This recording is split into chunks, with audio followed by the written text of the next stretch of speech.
बिस्मिल्लाहिर्रहमानिर्रहीम। अस्सलाम वालेकुम नाज़रीन, आप यूट्यूब चैनल देख रहे हैं। मैं इमरान ख़ान हूँ। जो आइनी तरमीम है नहीं हो पाई। आज दिन को हुकूमत ने इजलास बुलाया, वहाँ पे हुकूमत की टिका के बेइज्जती हुई और फिर सारे गोंगलुओं से मट्टी झाड़ रहे थे। कल तक तो ये बताने के लिए तैयार नहीं थे कि ये आइनी तरमीम एक्चुअली है क्या। बताने के लिए तैयार इसलिए भी नहीं थे कि इनको खुद पता नहीं था कि आइनी तरमीम है क्या। हुकूमती लोगों से हम पूछते थे तो वो ये कह रहे थे हमें नहीं पता कि आइनी तरमीम के अंदर क्या है। अपोजिशन के लोगों से पूछते थे, वो कहते थे हमें भी आइडिया नहीं है कि आइनी तरमीम के अंदर क्या है, लेकिन हमें इस बात का पता है कि एस्टेब्लिशमेंट और काजी फ़ायद ईसा साहब के लिए स्पेसिफ़िकली ये तरमीम लाई जा रही है। ये अपोजिशन की जानिब से ये इल्ज़ाम लगता था। MQM को कुछ पता नहीं था, लेकिन वो इस तरमीम पे वोट डालना चाहते थे मुल्क के वसी तर मफाद में। वो ये कहते रियासत के लिए हम डाल रहे हैं। ANP को इस तरमीम का कुछ पता नहीं था, वो भी इस पर वोट डालना चाहते थे। फजलुर रहमान साहब ने सिर्फ ये किया कि तरमीम के बारे में मुझे पहले बताया जाए, कंसेंसस पैदा कर लें, फिर मैं वोट दे दूंगा। लेकिन जब तरमीम की चीज़ें सामने आई, यानी इससे पहले कोशिश ये की गई कि फजलुर रहमान साहब को बार बार कहा गया ये भी देते हैं, ये भी देते हैं, ये भी देते हैं। ऑफ़र्स जो दी गई वो बड़ी अच्छी थी और वो ऐसी ऑफ़र्स थी कि किसी के भी मुँह में पानी आ जाता। और फजलुर रहमान साहब के माजी में आपने देखा कि वो हमेशा से एक अच्छी डील लेते रहे हैं। लेकिन यहाँ फजलुर रहमान साहब के पास जब ये डील रखी गई बार बार तो उनका माथा ठनका। वजह यह है कि फजलुर रहमान साहब की पार्टी के अंदर पहली मरतबा सख्त मुखालफत मौजूद थी और पार्टी के लोग ये कह रहे थे कि ये एक बहुत बड़ी खुदकुशी है और हमें ये सियासी खुदकुशी नहीं करनी चाहिए। इससे पहले हमने PDM की सदारत लेकर इमरान खान की हुकूमत गिरा कर एस्टेब्लिशमेंट के कहने के ऊपर जो जो किया उसकी कीमत हमने 2024 के इंतखाबात में चुकाई है। और जो सीटें मिली हुई हैं वो भी उनको पता है कि उनमें आधी से ज़्यादा सीटें उनको दी गई है, वो भी पाकिस्तान तहरीक-ए-इंसाफ की मुखालफत में। अगर वहाँ पे कोई और पार्टी का वजूद भी होता तो वो फजलुर रहमान के बजाय किसी और को दी जाती।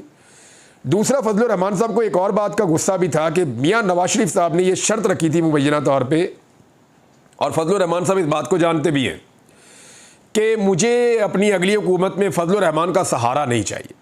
मुझे जो भी हुकूमत मिले वो फजलुर रहमान के बगैर मिलनी चाहिए, क्योंकि फजलुर रहमान साहब को नवाज शरीफ साहब अब साथ नहीं चलाना चाहते थे। वो उन्हें एक बर्डन समझ रहे थे, क्योंकि फजलुर रहमान साहब की कुछ सियासी नुक्ते भी होते हैं, वो बातचीत भी करते हैं, हर चीज़ के अंदर उनकी कई मुदाखलत भी रहती है। तो नवाज शरीफ ज़रा इंडिपेंडेंटली खेलना चाह रहे थे, तो उनकी ख्वाहिश पे फजलुर रहमान साहब महदूद भी हुए हैं। यानी जो धांधली नून लीग के लिए की गई, जो धांधली पीपल्स पार्टी के लिए की गई, जो धांधली की गई MQM के लिए, वो फजलुर रहमान साहब के लिए उस बड़े पैमाने पर तो नहीं की गई। हाँ, उनको फ़ायदा ज़रूर पहुंचा, लेकिन बड़े पैमाने पर उनके लिए धांधली नहीं की गई। तो फजलुर रहमान साहब के दिमाग में ये बात भी थी और ये भी था कि अगर मैं ये सारा कुछ लेता हूँ और सियासत तबाह कर लेता हूँ, पार्टी के लोग भी नाराज़ हो रहे हैं, और दूसरा ये है कि पता भी नहीं कि कौन सी तरमीम है जिस पे दस्तखत करने हैं। तो फिर कल रात को एक खुशखबरी सुनाई पूरी कौम को पाकिस्तान के वज़ीर कानून ने। वज़ीर कानून ने एतवार की रात इस कौम को बताया कि जो आइनी तरमीम है उसका मुसव्वदा मुझे मिल चुका है। पूरी कौम को बहुत बहुत मुबारकबाद। ये वो वज़ीर कानून है जिनको खालिक होना चाहिए था इस आइनी तरमीम का, यानी इनके दफ्तर के अंदर एक एक पॉइंट आइनी तरमीम का बनना चाहिए था। उसूल तो ये था, लेकिन उन्होंने जब ये जुमला बोला या TV पे ये रिपोर्ट हुआ कि जी मुझे आइनी तरमीम का मुसव्वदा मिल गया है, तो उधर से पूरे पाकिस्तान के अंदर थू थू शुरू हो गई। वकला बहुत परेशान हो गए। लगता है कि तारड़ साहब ने जानबूझकर ये कहा, शायद उन्होंने जानबूझकर ये इसलिए कहा कि वो अपनी जो वकला सियासत है उसको तबाह नहीं करना चाहते। एज ए वकील जो उनकी एक बार की और वहाँ की एक सियासत है उसको वो ख़राब नहीं करना चाहते। उसकी वजह यह है कि जिस किस्म की ये तरमीम है इसको कोई भी वकील अपने खाते में कभी भी नहीं डालना चाहेगा। अटॉर्नी जनरल जो है उनके लिए भी बड़ी परेशान कुन सूरत हाल है। ये तरमीम क्या थी? अब देखें, पाकिस्तान पीपल्स पार्टी ने पहले पूरा जोर लगाया फजलुर रहमान साहब को, जाके बिलावल खुद मनाते रहे हैं, जरदारी साहब खुद मनाते रहे हैं, सारे कोशिशें करते रहे हैं, असम्बली में तकरीरें करते रहे हैं, छलांगे मारते रहे हैं और विक्ट्री के निशान बनाते रहे हैं कि जनाब हो गया हमारा काम। और जब नंबर पूरे नहीं हुए तो पीपल्स पार्टी के लोगों ने अब खड़े होकर असम्बली में जमहूरियत का कंबल ओढ़ना शुरू कर दिया, जमहूरियत के झूठे ड्रामे करना शुरू कर दिए कि जनाब हमारा तो चंद शिक्कों पे एतराज़ था। इसी तरह जो है वो MQM ने कहना शुरू कर दिया जी हमारे भी कुछ गिले थे। ANP ने तो अपनी वैसे ही बेड़ा गर्क कर लिया ये कह करके जी हम तो सिर्फ एंटी इमरान है बस, और हमारे पल्ले कख नहीं है। बादशाह खान का फ़लसफ़ा क्या फ़र्क है, वो हम किसी और जिसको चाहिए वो फ़लसफ़ा ले ले। जिसने असफंद यार फली की बात करनी है, वली खान की बात करनी है, वो जाए अपना काम करें। मैं एमल वली खान हूं और मेरा नज़रिया जो है वो सिर्फ और सिर्फ एंटी इमरान खान होना है।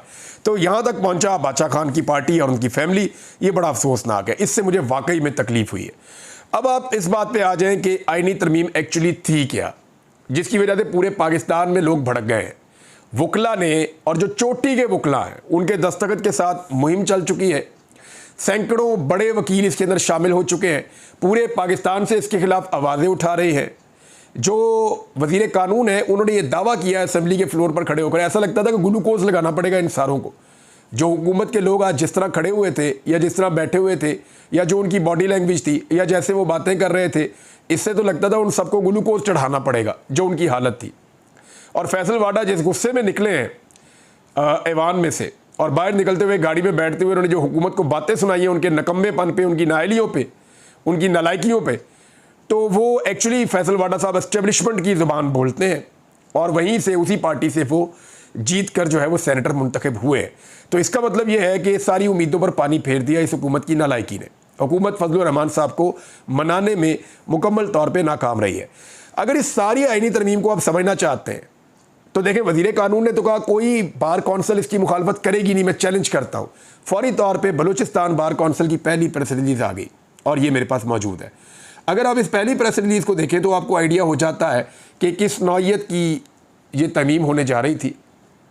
प्रेस रिलीज ये कह रही है बलूचिस्तान बार कौंसिल के जारी करदा एक बयान में बज़ोरे जबर मेंबरान पार्लियामेंट की गिरफ्तारी और इनके फैमिली बच्चों को अगवा करने और फर्द वाहिद chief justice of Pakistan justice Qazi Faez Isa के लिए आईनी अदालत बनाने, सुप्रीम कोर्ट जुडिशरी के इख्तियारात में कमी करने और मनपसंद फैसले हासिल करने की बज़ोरे ताकत आइन में तरमीम करके सिविलियन की फौजी अदालत के ट्रायल समेत जुडिशल कमीशन की साख्त को ख़राब करने और जुडिशरी में मनपसंद जजेस को तैनात करने, मनपसंद फैसले हासिल करने के लिए हाई कोर्ट के जजेस को एक सूबे से दूसरे सूबे में ट्रांसफ़र करने की शदीद अल्फाज में मजम्मत करते हुए इसे दुनिया की तारीख में बदतरीन आइनी तरमीम करार देते हुए मुस्तरद कर दिया। बयान में कहा गया कि मौजूदा आइनी तरमीम माजी के मार्शल लॉ दौर में की जाने वाली LFO PCO से भी ज़्यादा ख़तरनाक है और आज़ाद अदलिया पर कदगन लगा दिया गया है। बयान में कहा गया कि मौजूदा आइनी तरमीम में सियासी और जमहूरी पार्टियों के किरदार की हमायत भी काबिल अफसोस है। बयान में कहा गया कि दुनिया भर में आइनी इकदामात तरामीम से कबल पार्लियामेंट के अंदर और बाहर बहस मुबाहिसा किया जाता है। मुल्क के मफाद और अवामी मफाद को मद्देनज़र रखकर आइन में तरामीम की जाती हैं। बदकिस्मती से हालिया इलेक्शन में मुस्लिम लीग, पीपल्स पार्टी समेत तमाम सियासी पार्टियों ने इस इलेक्शन को तारीख का धांधली शुदा इलेक्शन करार दिया। जीते हुए उम्मीदवारों की जगह पर फॉर्म 47 वालों को कामयाब करार दिया। इन पार्टियों ने खुफिया इदारों के ऊपर अरबों रुपए लेने का इल्ज़ाम लगाया। आज इन मेंबरान से आइन में तरामीम कर रहे हैं। बयान में कहा गया कि मौजूदा चीफ जस्टिस ऑफ पाकिस्तान अपनी रिटायरमेंट के करीब अपने ज़ाती फ़ायदे के लिए सुप्रीम कोर्ट जैसे इदारे को तबाही की तरफ ले जा रहे हैं। तारीख इसको बदतरीन चीफ जस्टिस के नाम से याद रखेगी। बयान में कहा गया कि बलूचिस्तान बार कौंसिल मुल्क भर की वकला तंजीमों के साथ मिलकर आइंदा का लायामल तय करेंगे और मुल्क गिर एहतजाज करेंगे। Secretary Balochistan bar council. आपको समझ आई? आपको आइडिया हो जाना चाहिए कि एक्चुअली ये करने क्या जा रहे थे। इसके बाद ना मैं आपको एक पढ़ के सुनाता हूँ और वो है जी अख्तर मेंगल साहब का स्टेटमेंट है। ये भी बहुत इंपॉर्टेंट है, इसको आप ये देखिए। अख्तर मेंगल साहब कह रहे हैं कि बिल के तहत किसी को किसी भी वक्त उठाया जा सकता है। मुझे खुशी है कि मैंने इस्तीफा दे दिया, आपने आइन को दफन कर दिया, लेकिन आज आपकी सियासत दफन हो गई। ये अख्तर मेंगल साहब ने कहा। अब जनाब पीपल्स पार्टी भी गोंगलुओं से मट्टी झाड़ रही है। नवाज शरीफ साहब जो है वो फौरन लाहौर के लिए निकल गए। उन्होंने कहा जी मेरी तो जान छुड़ाओ। यानी मियाँ साहब ने पहले पूरी कोशिश की है, सारे पत्ते खेले, लेकिन एंड में मियाँ साहब को जब नजर आया कि फजलुर रहमान साहब नहीं माने और बंदे पूरे नहीं हो रहे, तो मियाँ साहब कट लिए और पहुंच गए वापस रायवंड। अब यहां पे एक खबर और है, वो मैं आपको बताता हूं कि 4 ऐसे MNAs हैं पाकिस्तान तहरीके इंसाफ के, उनके घर वालों ने वो गायब है ना। इनमें ब्रिगेडियर असलम घुम्मन साहब हैं, औरंगजेब खिच्ची साहब हैं, सादुल्ला बलोच साहब हैं, चौधरी इलियास साहब हैं। इन चारों के घर वालों ने अदालतों में दरखास्तें दायर कर रखी हैं और जिन्होंने नहीं की थी उन्होंने आज दायर कर दी हैं। इसलिए ये हुकूमत चाहती थी कि इससे पहले कि मंडे को इनको ढूंढने का अमल शुरू हो, उससे पहले पहले जो है वो आईनी तरमीम कर ली जाए। अब ये आईनी तरमीम जो है वो कहा जा रहा है कि 10-12 दिन के बाद हम करेंगे, लेकिन एक इन्फॉर्मेशन ये भी आई है कि ये आईनी तरमीम अगले वीकेंड पे कर दी जाएगी। यानी जब भी शब खून मारा जाएगा, हफ्ते और एतवार को मारा जाएगा, पूरी कोशिश की जाएगी कि अगले वीकेंड तक फजलुर रहमान साहब को तैयार कर लिया जाए। लेकिन बात यह है कि अगर फजलुर रहमान साहब को तैयार कर लिया गया और इस बीच में पाकिस्तान तहरीक इंसाफ अपने बंदे निकलवाने में कामयाब हो गई, तो फिर तहरीक इंसाफ के बंदे तोड़े बगैर तो आइन में तरमीम हो ही नहीं सकती। अब करना क्या होगा? देखिए, 2-3 चीज़ें हमें याद रखनी पड़ेंगी। एक, कोशिश की जाएगी कि तहरीक इंसाफ से 2-3 सीटें और छीन ली जाएं। बज़ाहिर ये अभी इतना आसान दिखाई नहीं देता, लेकिन अगले 10 दिनों में, 12 दिनों में कोशिश की जाएगी कि तहरीक इंसाफ की जैसे पहले 3 सीटें थोड़ा सा पहले छीनी गई, उससे पहले भी छीनी गई, कुछ 2-3 सीटें और छीन ली जाएं तहरीक इंसाफ की, और वहाँ पे दूसरी जमातों के बंदों को बैठा दिया जाए। नंबर 1, ये कोशिश की जाएगी। और दूसरी जो कोशिश की जाएगी वो ये है कि जो बंदे अभी तक डिक्लेयर नहीं हुए उनको होल्ड किया जाए। लेकिन मामला ये है कि उनकी फैमिलीज ने जाके हाई कोर्ट्स के अंदर रुजू कर लिया है। खैबर पख्तूनख्वा से जो मुबारक ज़ेब थे, उनके ऊपर शाहिद खटक ने बड़ी मेहनत की, उसके बाद फैसल गंडापुर ने और अली बिन गंडापुर साहब ने उनको काबू कर लिया और वो वापस पाकिस्तान तहरीक इंसाफ की छत्र छाया में चले गए। तो एक बंदा तो इनसे निकल गया। ब्रिगेडियर असलम घुम्मन साहब की फैमिली ने रब्ता किया और उन्होंने कहा जी कि इमरान साहब, हम आपको यकीन दिलाते हैं कि ब्रिगेडियर असलम घुम्मन साहब किसी सूरत इस आईनी तरमीम के लिए वोट ना डालेंगे, ना हम उनको डालने देंगे।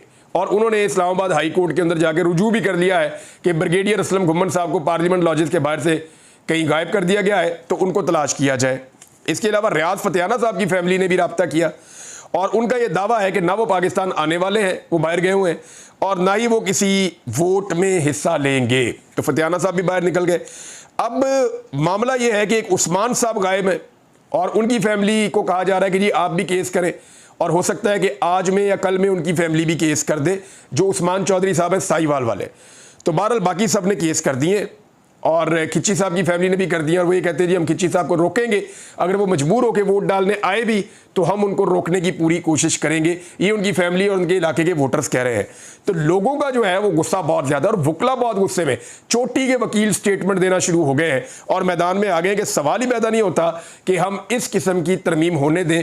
तरमीम की चंद छोटी छोटी चीज़ें मैं आपको बता देता हूँ, ये चलती रहेंगी। 40 से ज़्यादा तरमीम करने जा रहे थे, पूरे आइन का हुलिया ही बिगाड़ने जा रहे थे, और ये सारे सहूलतकार हैं जिनकी शक्लें आजकल आप सोशल मीडिया पे देख रहे हैं।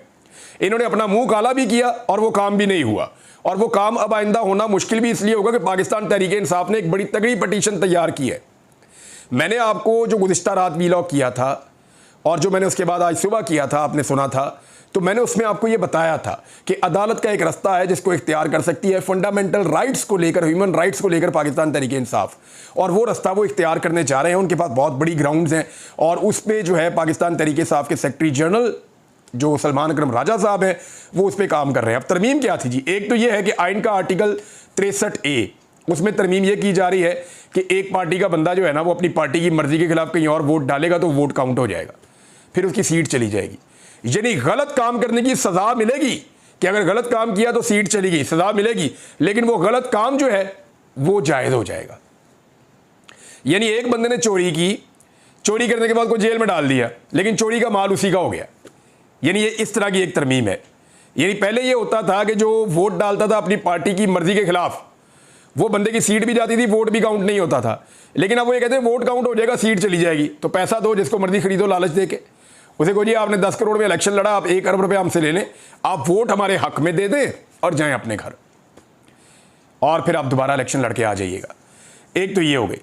दूसरी ये है कि आर्टिकल 17 में तरमीम के जरिए सुप्रीम कोर्ट की जगह वफाकी आईनी अदालत शामिल की जा रही है, और इसके अंदर जो है वो जज की उम्र 68 साल तक होगी, और इसकी तायनाती वज़ीर आज़म के कहने पर सदर पाकिस्तान करेगा, और पहली तायनाती के अंदर किसी किस्म का कोई कानून नहीं हुआ, जिसको वो कहेंगे वो बन जाएगा।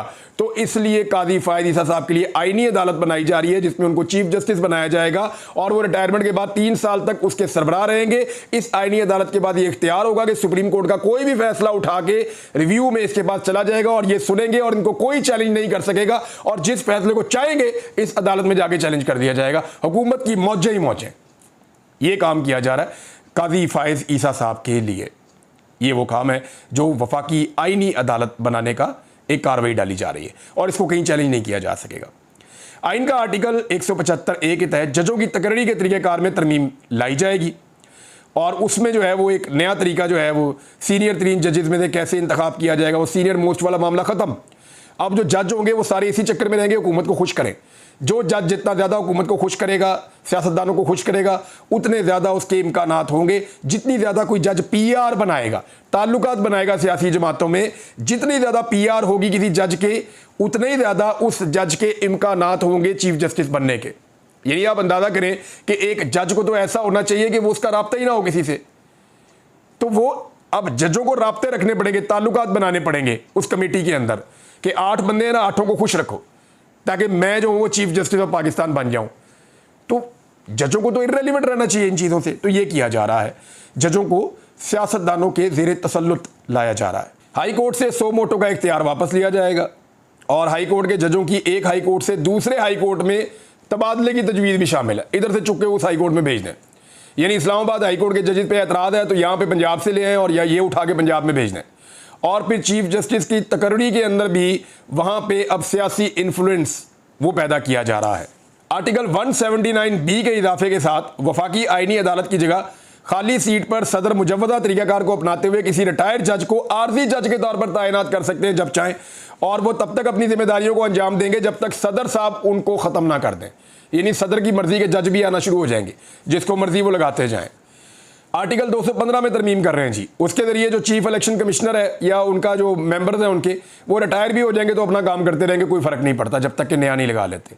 और अगर ये चाहेंगे तो कौमी असम्बली और सेनेट से एक करारदाद मंजूर करेंगे और उनको 3 साल की और एक्सटेंशन दे देंगे। अंदाज़ा कीजिए आप कि कितनी सहूलत पैदा कर रहे हैं उन लोगों के लिए जिन्होंने धांधला किया इस मुल्क में। अच्छा, एक इसमें यह भी शामिल कर रहे हैं कि कोई भी आईनी तरमीम या क्लॉज अब किसी भी अदालत से मुअत्तल नहीं हो सकेगी, यानी उसको भी पक्का कर लिया। और साथ में आर्टिकल 243 ये मुसल्लह अफवाज के जो सर्विसेज चीफ्स हैं उनकी तकर्री से मुताल्लिक है। ये बुनियादी तौर पर कायदा बनाता है कि सिर्फ एक आईनी तरमीम ही इनकी दोबारा तकर्री को महदूद कर सकती है। बुनियादी तौर पर 2019 में आर्मी एक्ट में की गई तरमीम को अब आईनी तहफ़्फ़ुज़ हासिल होगा। यानी ये भी इन 3 चीज़ों से रिलेटेड है ना, एक अदलिया, एक जो है वो एस्टेब्लिशमेंट आर्म फोर्सेस और एक जो है वो इलेक्शन कमीशन। यानी जो कुछ भी इस मुल्क में गुज़िश्ता 2.5 सालों में हुआ उन तमाम चीज़ों को तहफ़्फ़ुज़ देना और इमरान खान को मैक्सिमम अंदर रखना। मुझे लगता है कि इस सारे के पीछे ये एजेंडा था। इमरान खान साहब ने भी इसको ऐसे ही देखा। उन्होंने कहा ये साजिश है मुल्क के खिलाफ, अदलिया के खिलाफ और पाकिस्तान तहरीक इंसाफ के खिलाफ, इमरान खान के खिलाफ। और उन्होंने फिर जोर दिया कि पूरे पाकिस्तान को इसके लिए उठना पड़ेगा, आवाज़ उठानी पड़ेगी। उन्होंने वकला पे जोर दिया, उन्होंने अपने सियासी कारकुनों के ऊपर जोर दिया कि इसके खिलाफ अगर आप ना उठे तो फिर आप हमेशा गुलाम रहेंगे। ये कहा जी इमरान खान साहब ने। अब दोबारा हुकूमत कोशिश कब करेगी? यानी एक इत्तला के मुताबिक हुकूमत इस वीकेंड पे दोबारा जो आ रहा है इस पर कोशिश कर सकती है आईनी तरमीम की, दोबारा शब खून मारने की कोशिश करेंगे। और इसी वीकेंड पे पाकिस्तान तहरीक इंसाफ का जलसा भी है। अब देखना यह है कि तहरीक इंसाफ इन दोनों चीज़ों को एक साथ कैसे मैनेज करने के लिए माहौल बनाती है। अब तक के लिए इतना ही। अपना ख्याल रखिएगा, अपने चैनल का भी। अल्लाह हाफिज़।